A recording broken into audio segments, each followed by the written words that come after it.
It's a privilege having you, our dear viewer.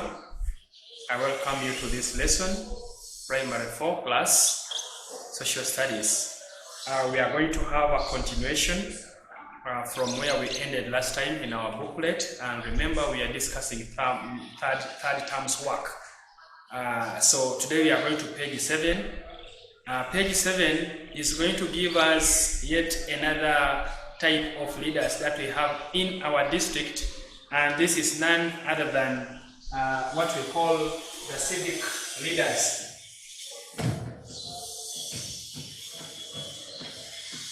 Civic leaders.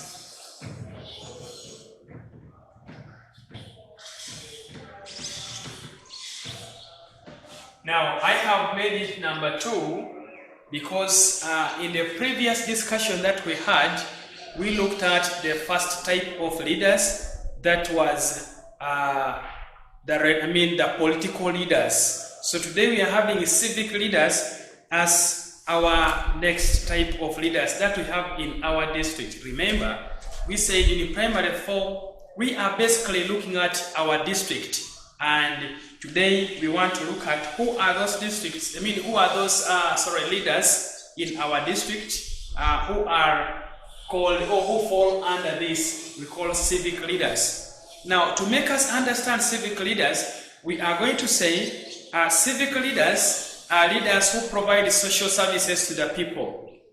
That's why they can fall under what we call civil servants. Of course, what we also need to note is that these leaders are appointed to those offices by higher authorities, for example, by the president. And for that reason, we can also call them appointed leaders. Instead of calling them civic leaders, we can also call them appointed leaders. Like we are saying, these are leaders who go to power. These are leaders who go to power. Meaning they go to those offices through appointment. Appointment is written like this. That is the word appointment. Leaders who go to power through appointment. And I have said we can also call them appointed leaders. We are going to look at the examples of these leaders. We are going to begin with the example number 1.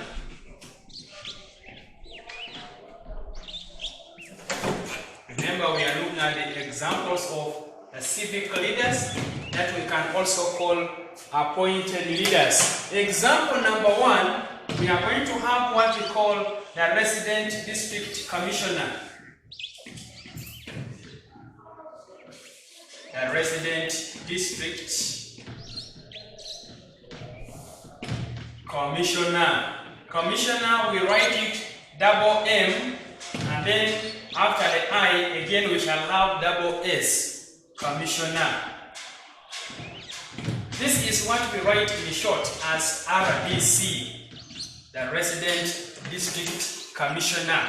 Now, one thing we need to note about the resident district commissioner is that this is the president's representative at the district, which means this is the official at the district level who is standing in for the president, meaning he is the president of the district at that local government, remember. So we need to understand that the resident district commissioner represents the president at the district. But when we are asked to give the roles, we don't mention that he is the president's representative as the role, because we have to give now what he does.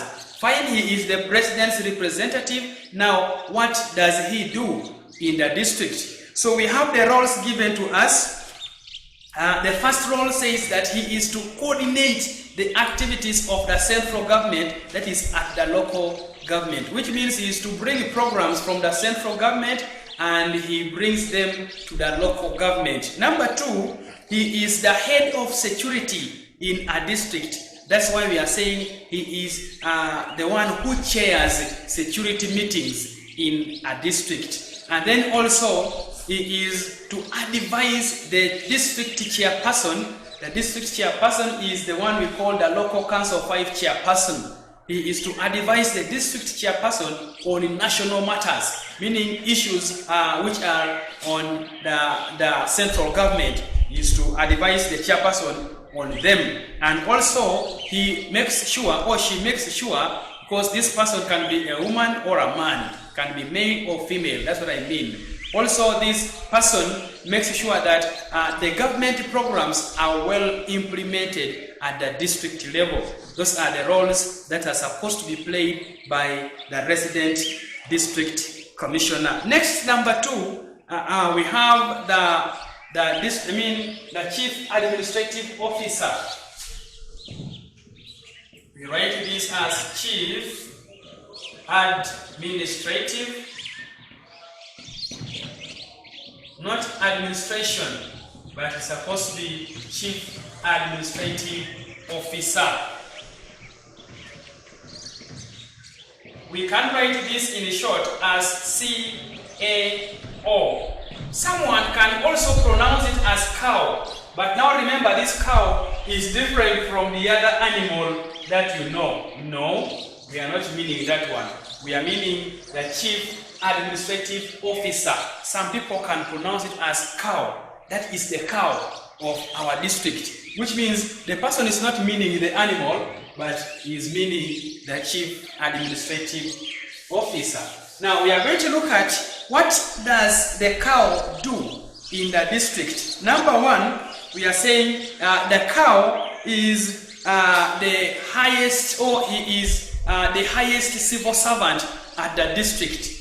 This is the highest civil servant. Remember, we are saying these leaders provide social services and they are civil servants. So the cow is the highest civil servant in the district. When we were looking at the district chairperson, that is LC5 chairperson, we said he is the political head of a district. We need to understand these things. The other one is the political head, political side. But now this one is the highest civil servant on the side of civic leaders now, not again the political side of it. Now, this very cow also ensures that the salaries of the civil servants in that district are paid. That's why sometimes when you are in the primary 3, you must have said that he pays the civil servants in the district. He is to ensure that the salaries of the civil servants in a district are paid. And then he is also supposed to implement the government programs, that is to put in place the programs that the government is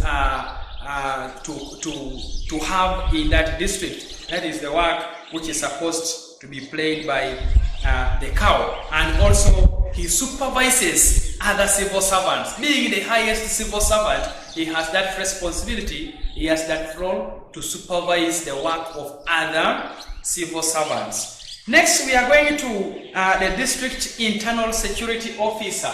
This is what we are having in short as DISO. The district internal security officer. As we have heard, this is DISO. We pronounce it as DISO. That is another district official that we are going to look at.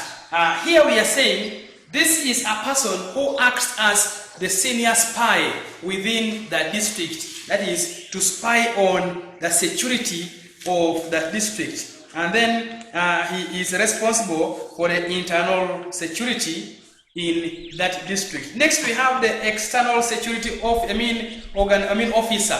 That is ESO, external security officer. That organization is supposed to be, we can change it to officer, which means this is the person who spies on the borders of the district, external security officer. And then we also have other district officers that we are going to look at, like we are having the district Director of Health Services. We are to write this in short. We shall have D, another D, we shall have H, and then S. So we shall have our abbreviation as DDHS, District Director of Health Services. Now, like we are hearing health services, which means something should be clocking in our minds, talking about the health of the people in a district. So on page 8, we have this down there. This is the person who is in charge the health of people in the district, and more so the health workers. He or she deals with the health workers, thereby promoting the health of everyone in the district. He is responsible for all medical programs and departments in the district, and also controls the outbreak of an epidemic disease in an area. For example, you can find sometimes we have the outbreaks of such diseases like cholera breaks out in an area, and there is an outbreak of Ebola, there is an outbreak of maybe a disease like typhoid or any other disease which might break out within or in an area. This is the person who is responsible for controlling the outbreaks of such diseases. And then also we are saying he or she guides the public workers, public health workers. Those are people who deal with health. That is another role that he plays. And from that we move to another officer, another district official. That is on page 9. We have what we call the district agricultural officer. We have the district agricultural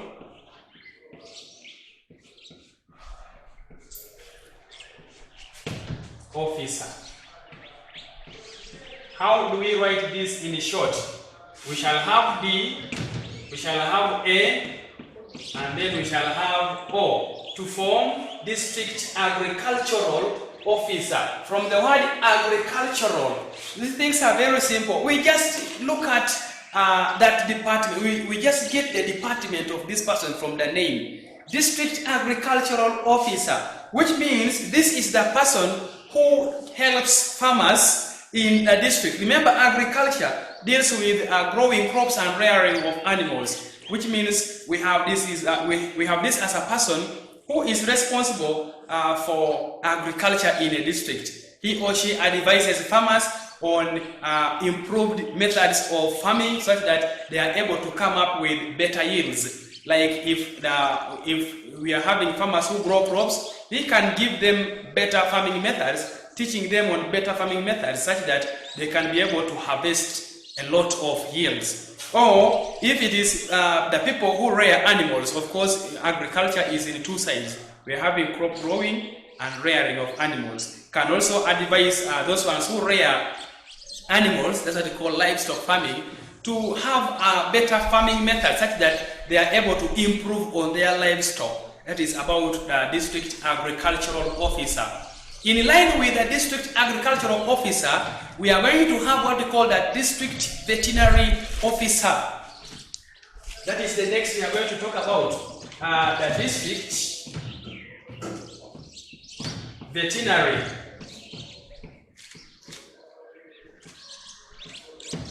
officer. Now, this is where I want you to be very careful. We have the word veterinary.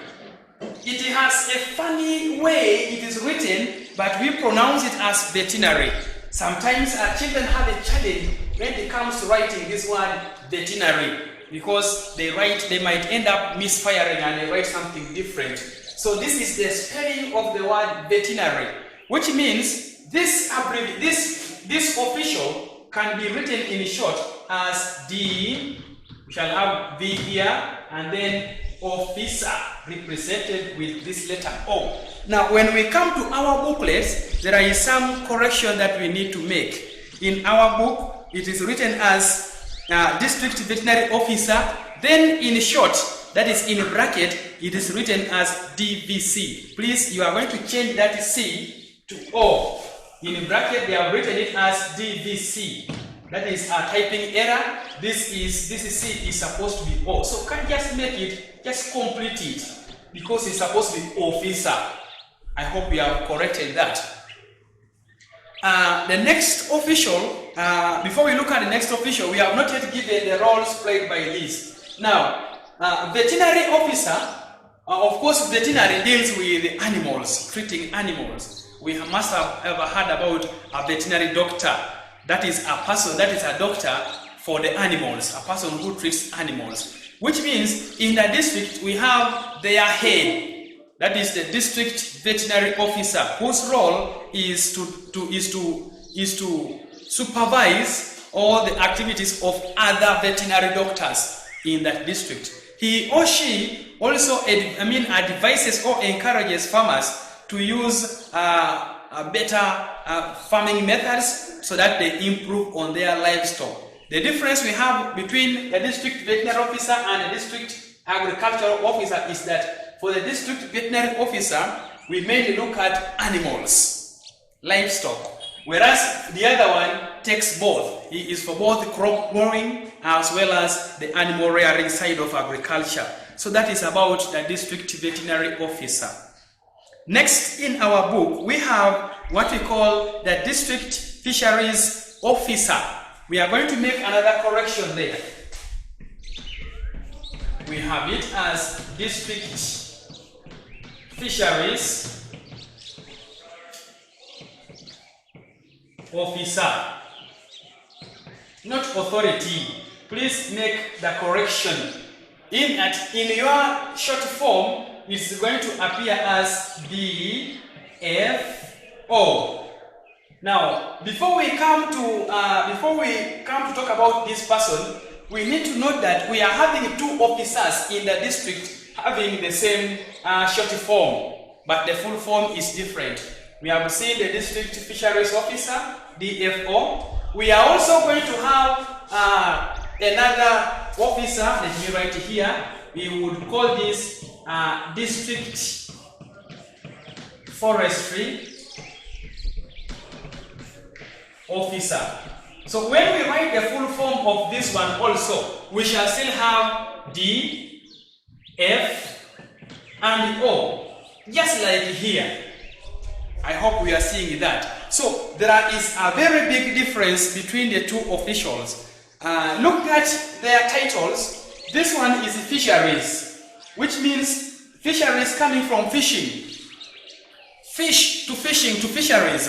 I hope you understand that. Which means this is the person who is responsible for regulating the fishing in the water bodies which are in that district. Remember, fishermen can have other bad methods of fishing which might affect the fish in the water body. So this is the person who ensures that there is a regulated fishing method or a fishing way in the water bodies which are in that district. That is about the district fisheries officer. Then still the other DFO we have is the district forestry officer. I think we need to, that one is already corrected, but it's the first one which we needed to correct. It was talking about the district fisheries authority. No, we are making it officer. The district forestry officer, just like we are having the word here, forestry, coming from the word forest, which means this is the person who is in charge protecting forests in that district to make sure people do not cut down trees, people do not destroy the forests which are in that area. And of course, this will help to improve on the climate or to maintain the good climatic conditions in that district. And then on that very page, we are having another official in the district that we call the district water officer. District water officer, we are writing it as DWO. District water officer. We are writing this in short as D, W for water, then O for officer. Now, still, if we are to continue using our knowledge, we shall say that this is the person who is in charge ensuring, or who is in charge supplying water to people in the district, to make sure that people in the district access clean and safe water for drinking.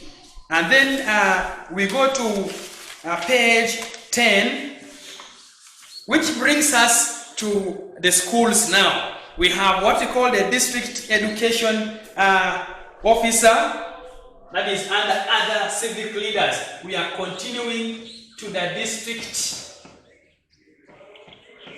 education. This is now ours because we are learning. District education officer. This one benefits you, the children, namely. We shall bring it in short as D, then we shall have E, and we shall have O. So sometimes you can hear people say, that is the DO of our school, that's the DO. DO means DEO. That is how they bring it in that very first way, DO. DEO, DEO, which stands for District Education Officer. We have the name here. We have the word here, rather, education, implying that this is the person who is in charge education activities in that district. I want you to note that every district has its own officials that we are talking about.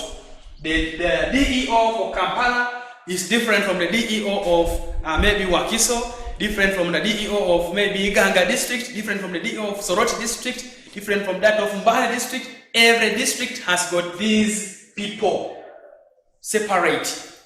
So we are saying this is the one heading all learning institutions, whether primary, secondary, whatever, as long as it's a learning institution in that district, which means he is the one in charge education activities, meaning this person works hand in hand with the Ministry of Education and Sports. That is now the ministry for the entire country.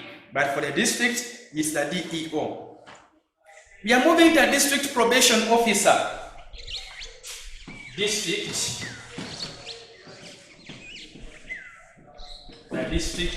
probation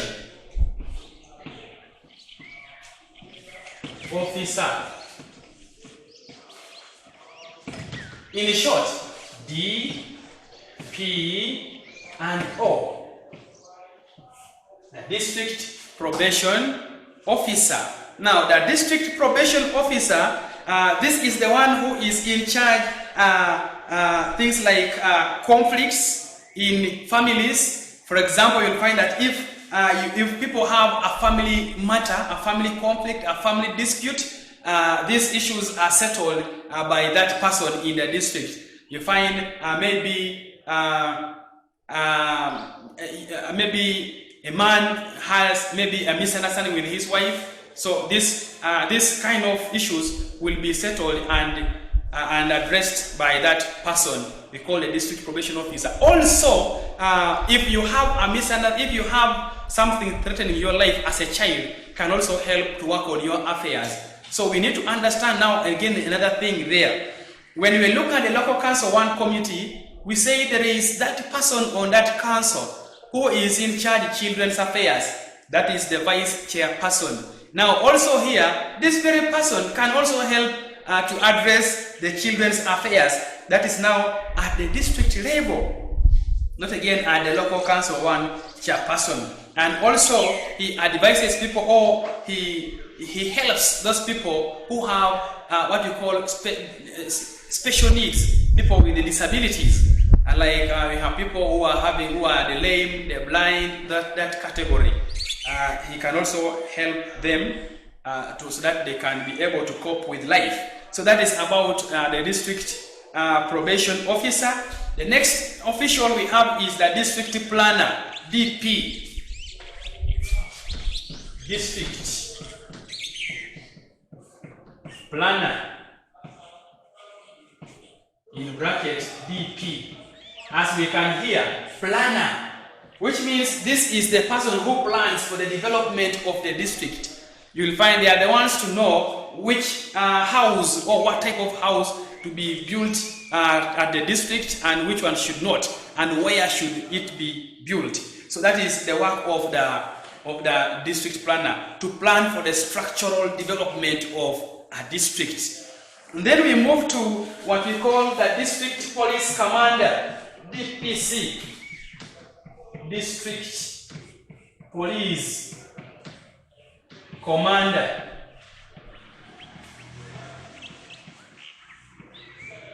We can write it in short as D, we shall have P and C, DPC. Now, district police commander, we are already getting the work he does. Police commander, which means this is the person who is in charge of all the police force at that district level. He is the final person who is heading the police in the district. Something we also need to note about the police is that we have the police, we have the district police commander. This one is for the district. Now we are moving out of the district. We shall also be hearing about the regional police commander, RPC, regional police commander, which means this is the person who heads the police in a region. For example, you can find that there is, like we have in like central region, for example. Now central region has got a lot of districts, but what we need to note is that each district has its own, DPC, that is district police commander. But now all those districts now in that region, like now if we are to look at a central region, we shall have districts like we have Wakiso, we have Kampala itself here, we shall have Mpigi, we shall have very many districts. So all those districts forming that region are now under the leadership of the regional police commander for that region, heading the police in that region. Now, when we go out of the RPC, we shall now move to what we call Inspector General of Police, IGP. This is now the one who is in charge police in the whole country. So those are the levels we have in the police. Of course, we note that the police ensures law and order, that is enforcing law and order in our districts or in the communities where we stay. We are continuing with these ones are not supposed to be added here because they are not for the district. The RPC is for the region, the IGP is for the whole country, meaning we have run out of the district level. Let's get back to the district, whereby we are having another official. We have the district engineer, who is responsible for construction activities, an engineer, meaning this is an expert who is responsible for the buildings in a district. For example, roads, bridges, we have things like even just mere houses. He is the one who is in charge of that. Next, we have the district information officer. That is the one in charge disseminating information, that is sending information to people. And then we have the district inspector of schools, DIS. The district inspector of schools. We write it as D for district, I, then S, DIS, district inspector of schools. Sometimes if there are many, of course now there can be many, we shall have another S here. When another S is added, is now the plural form. We shall have this as district inspectors of schools, which means we are looking at now many of them, but if it is one, district inspector of schools. This is a person who works together with the district education officer to make sure that what is supposed to be provided to children in schools is in place. To make sure the learning, they always come to schools, they supervise, they check children having better classrooms, children having, are they having good teachers to teach them, are they having like places of convenience like the bath, urinals, the toilets, they have the kitchen? Is it clean? Whatever, everything to make sure that you are in a safe condition. For you may not be able to know them, but they come and they just walk around the school, they supervise, they inspect the school, and then they go back when they see that the school is good. If they see that the school is missing some of the things, they have the right to close that school from being in operation. So that is the work of the district inspector of schools. We have the district chief finance officer on page 11, who is in charge of public funds, and then we also have the district sports officer, DSO. Of course, a sports officer, meaning this is the person who is in charge of sports activities in the district. So that is what we need to note about the officials that we have in our district. Next, we are going to look at something different.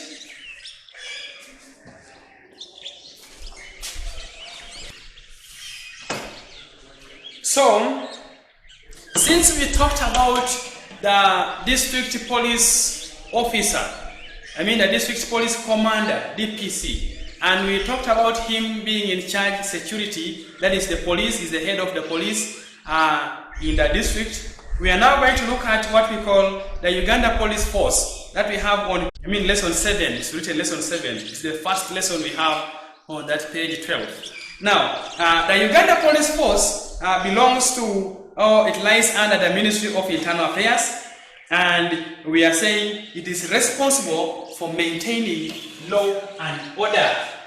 So we are saying the police is responsible, that is the main role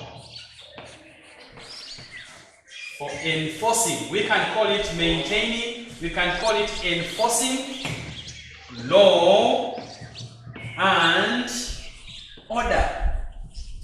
Your failing begins from here. If you write law with O, your failing begins from there, because this one it is also a correct word in English, but does not come here, because here now we are looking at the regulations, the rules that are supposed to be followed. Now, we are going to look at how does the police enforce law and order, because you have said the main duty of the police is to enforce law and order. Now, how does the police keep law and order? To enforce, we mean to keep. Ways the Uganda police enforces, or we can say keeps, law. I have already talked about the law we want here, and the order.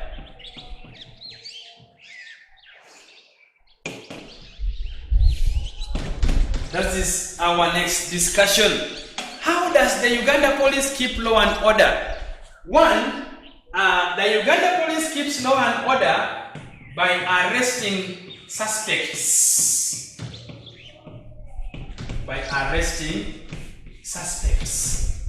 You can't call them criminals, you can't call them lawbreakers, but the best word we can use here is suspects, because that person will be considered a suspect till he is proved either guilty or innocent in the courts of law. So that is number one, to arrest by arresting suspects. Number two, the police also brings order in an area by stopping riots.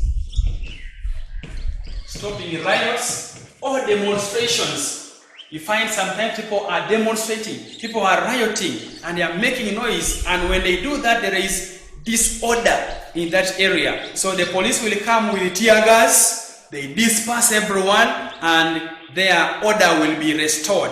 Order will be brought in that area. That is what we are meaning, maintaining order, law and order. Next is, we have the police moving at night by patrolling at night. Patrolling at night. Now for us, we shall be very busy sleeping at night. You don't know what other thugs, other thieves, other robbers might be planning for your home, maybe for you.